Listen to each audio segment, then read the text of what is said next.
good morning! It's Shana P. Dagan kong client nagapaglutan na kung nagatrabaho pa daw ko. Wow! Wait lang! Ako sa airport karon para mabalik sa Davao kay nagatrabaho pa ko, and today I'll take you on my day as a makeup artist. Tara! Mahaw ta! Sayo pa day kayo, so mamahaw sa ta kay gitagaan kog allowance ni Louie. Salamat! Mamahaw ta!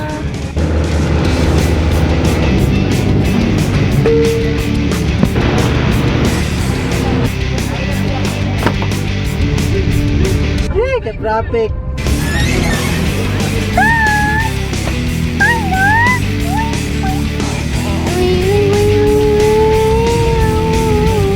Balay na gyud, pahulay na kadali, pero mag-andam na tataod-taod para sa tong first rocket. Ha! First stop, Ritz Hotel. So, nana ko dili karon sa Ritz Hotel, but I'm still waiting for my hairstylist, Oding. So, dili lang sa ako sa lobby, and then our client is also checking in pa, so we don't have a room yet. So, hulat-hulat sa.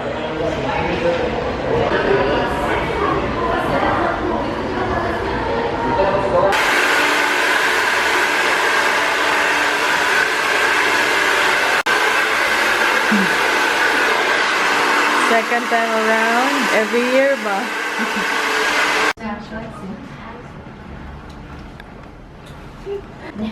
Alam, apil si Mommy sa vlog. Hi, Mommy! Kung ako'y sali. This is your final look. Ta-da! Oh, diba? Close your... Oh, yan. Oh, pinaslow mo daw. Sige na, talaga Pilipina na. Dami kaming fans. Yan. Yan. Dito po ang buhay namin. Dahil wala po siyang kotse, kailangan namin mag-antay ng taxi. Tagalog yung ko. Waiting. The waiting game. Kaya mag-taxi rin mi besh. Paparating na natin service natin. Ayun na. Yan. Anong sasabi mo? Hi! Gusto ko nila yung Pilipinas. Ayan! Nandito na po ang aming service. Perfect.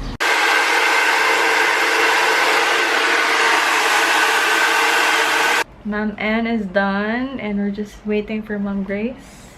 She's dressing up. That's it for today, and we're just waiting for our taxi. Nag-grab mi karon, nag-grab kay medyo lisod ang lugar, and he is 2 minutes away. Sawak ka. Okay, ugma na pod na. Yes, tomorrow is another day. Lavern. Hugs na kayo. Kataga ko na ako mata. Pero gutom po ko. Gutom. Anyways, I'm excited na akong maguli. Pahulay kadali. Tapos, maandam na po for tomorrow. Okay, so manakog pa ni hapon, and then pahulay sa karon, pero samtang nagapahulay, mag-upload tag photos sa atong clients. So most of the time, muraramig naga-FB, but actually naga-marketing pod me. Mag-post mi sa mga photos sa mong clients, ipantag na mo sila, mag-reply sa mga PM, sa mga inquiries, mga ing-ana na mga butang. So today, naka-picture ko kay Sofia, kay Sarah, pero sa akong duha client, kay Ma'am Grace o kay Ma'am Grace o kay Ma'am Ana, wala na akong ka-picture kay hapit naman sila malate, nagdali-dali na mi, so magpaabot na lang ko sa ilang tag.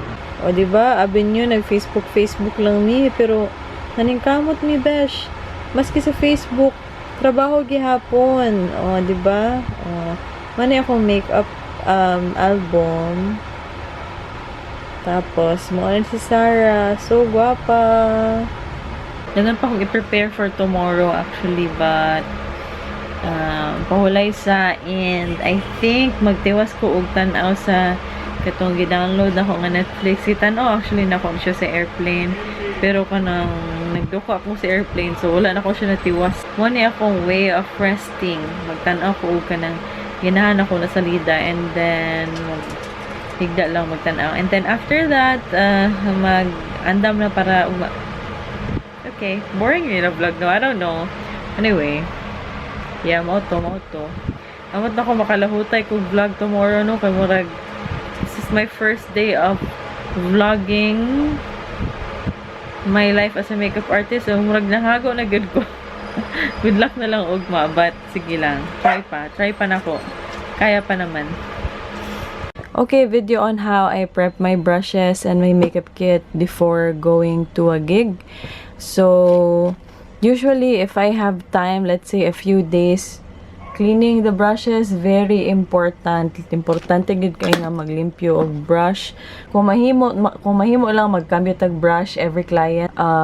If we can't do that, ang pwede na to gamiton is product like this, which is Parian Professional Makeup Brush Cleaner. This is for spot cleaning, meaning quick clean. Tapos, unfortunately, hurot na siya. So, wala na ko Parian. Pero actually, naapa. So, hurot na akong big bottle, but naapa ko kani sa small bottle. Gina-transfer na ko siya diri kay murag hago ra kayo magbuo-buo kanunay pag maglimpyo. So, gina-transfer na ko sa spray bottle. Tapos, napay nabilin. Tapos, na ako'y gamay na bottle that I carry with me. Say, if I have to go to 2 or 3 locations, and then, buling na kayo ang brush. So, I clean it on the way, in the taxi. So, this is what I carry with me. This one is what I use when I clean. So, I spray it on the brush. And then, ginarab na ko siya what's tawag gani? Toilet paper? Hindi, toilet paper. Paper towel. Kaya ang toilet paper, nipis ra kayo, magisi siya dayon. So, paper towel. So, mao na siya. Tapos, isa na lang nako og pakita ang mga gamit. Na ko'y option, pag mahurot na ni o kulang pag yun, pwede po ta magamit og Everbilena Advanced Makeup Remover. Dili pareha sa micellar water nga tubig. Kani siya, very oily na makeup remover and makatanggal yun siya og, let's say, pareha aning foundation brush. Kaya niya tanggalon. Ang micellar, dili kadulot ani, pero ang kaning oily nga makeup remover sa Everbilena, makadulot siya besh. So, it's also a good alternative for spot cleaning. Though gamay kay siya nga botelya, so pang backup lang nako ni siya. And then for my makeup, say kato mga powder, eyeshadow palettes, and then mga compact powders, I clean it with this sanitizer from Nippon. Online ako na napalit yata. But this is 99% alcohol. Pila yun ka percent? Kalimot ko, basta taas siya percentage sa alcohol. Di na siya pareha sa mga rabing alcohol nga 75% or 60%. I think 99%. Asa ganin nakasuwat? Nakalimot na ko. Pero good niya siya for disinfecting your makeup products. So, mo na siya.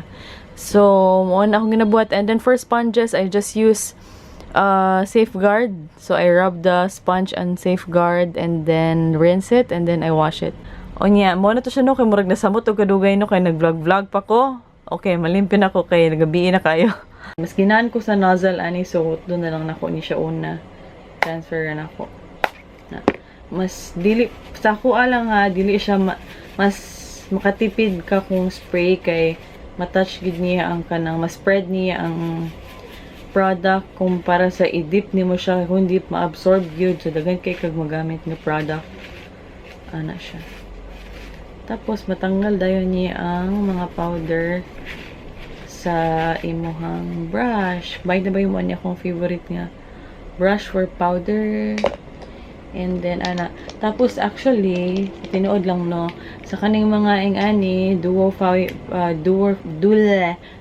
fiber brushes, na ginagamit na ko pang foundation and other cream products, mas ginahan kong hugasan sila using Safeguard kay mas limpyo gid kaayo. So I will do that tonight.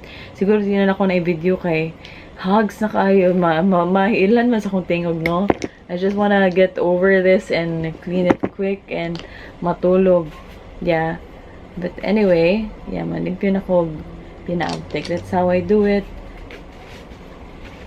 And ugma, actually busy ugma kay na ako'y duha ka bride anya natabunan dahil no ugma na ko'y duha ka bride, so dapat andam ang ako ang makeup kit ug ang ako mga tools. Ko'y mga spare brushes na ginapilian ako, let's say feeling na ko di na ko makapanglimpyo pareho ugma, nagapili ko og kanang spare brushes. So kani siya mga foundation brushes, mga pang buff. Tapos kani siya mga eye brushes pero na nasagol nga soft brush, face brush as well, pero mostly mga eye brushes na mga backup. Ito yung mga stipple brush na nasaag dito. Tapos kani siya kay mga natural hair brushes, so good for powders, for blush, na po yung mga animal hair na nasaag diri for eyes. So gitapok na ko sila diri. So mamili ko si kabalo magid ko nga mag-apply ko og foundation. Like, I have 2 brides tomorrow, so magdala ko og mga duha or tulo ka foundation brushes kay mas lami gyud ang application kung limpyo ang brush. Ako mo favorite na foundation brush, kani important na i-share lang ako is kaning MAC 159 and 159 has similar lang sila pero ang S mas ano siya slim. Tapos another one that I like is the Sigma F88. Good for buffing po siya. O akong real techniques nga kalimot na ko. Contour brush actually siya pero ginahan ko magamit for foundation as well. So mo ni siya akong favorite na brushes. Okay, pero magkuha yata ako og brush for blush and for powder, for overall powder. Yan. So, mo na siya. Okay, malimpyo na ko balik. No, nagig ko mo man, ano ba kayo, magsigir akong chika. Undangan na nato ning pag-vlog-vlog, kay manabaho na ta.